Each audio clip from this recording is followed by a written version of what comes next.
ऊर्जा। प्रकाश क्या है? एक प्रकार की ऊर्जा जो हमें वस्तुओं को देखने में सहायता करती है। जैसे इस कमरे में रोशनी आपको दिखाई दे रही है और उस रोशनी के कारण आप बता सकते हो कि हमारे शर्ट का रंग कैसा है।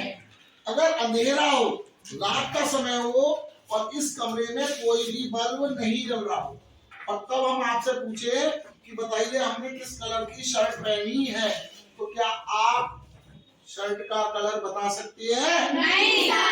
क्यों? क्योंकि वहां पर प्रकाश नहीं है।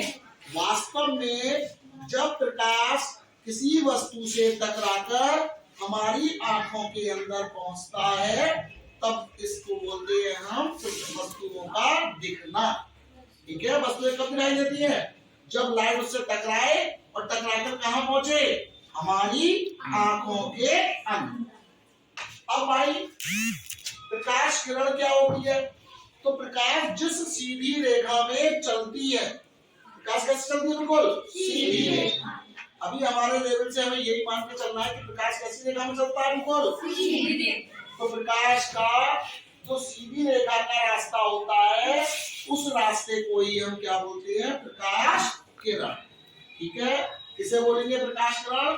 समांगी माध्यम में प्रकाश के सरल रेखीय गमन पथ को प्रकाश किरण कहते हैं। देखो जैसे ये किरण आई है, समझ गए? अब जैसे देखो भाई मेरे हाथ में ये दर्पण है, दिख रहा है सबको? जी सर। तो ये समतल दर्पण है, इसको दर्पण बोलते हैं क्योंकि इसके एक तरफ क्या हो रही है? पॉलिश। अब मैं इसको दिखा रहा हूं तो आप इसको देखो, देखो ध्यान से, ऊपर देखो क्या दिखाई दे रहा है आपको? लाइट दिख रही है? जी सर। दिख रहा है चमकीला बिंदु? जी सर। तो चमकीला बिंदु छत पर दिखाई दे रहा है तो इसका मतलब इससे लाइट टकरा रही है और टकराकर यहाँ पर चल रही है। और कैसी रेखा में चल रही है? बिल्कुल सीधी रेखा। तो इसी को हम क्या बोलते हैं? प्रकाश किरण।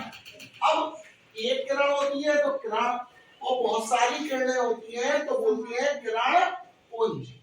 क्या बोलते हैं? किरण पुंज। कई किरणों के समूह को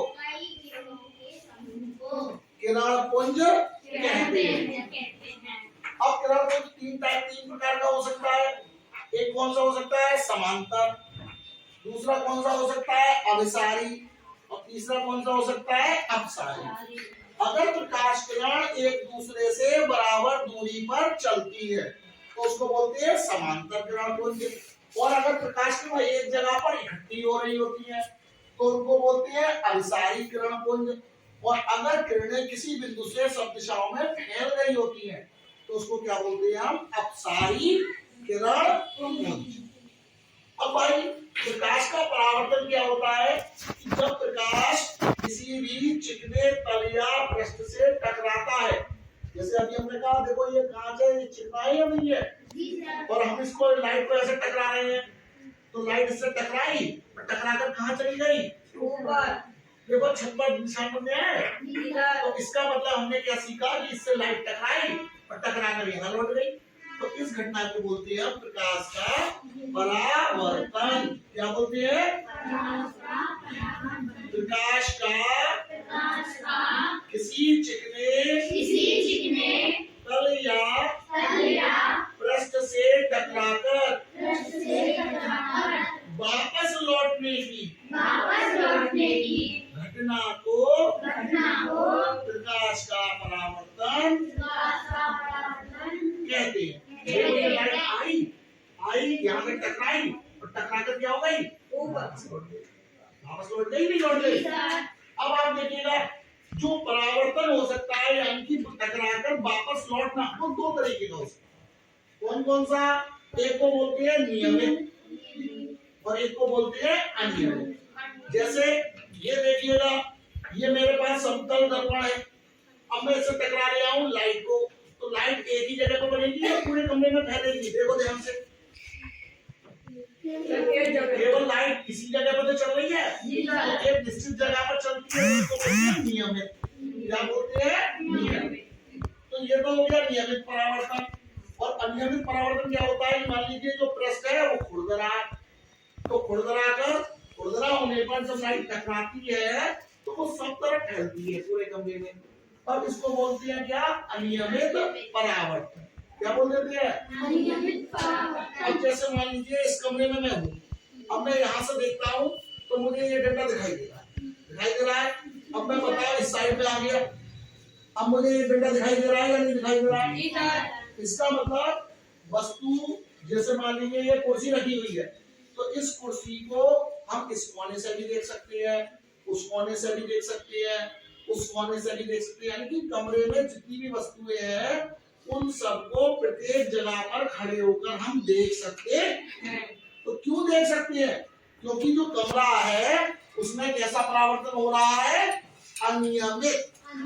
यानी कि लाइट टकराई और टकराकर पूरे कमरे में फैल गई, तो इसको बोल देंगे हम अनियमित परावर्तन।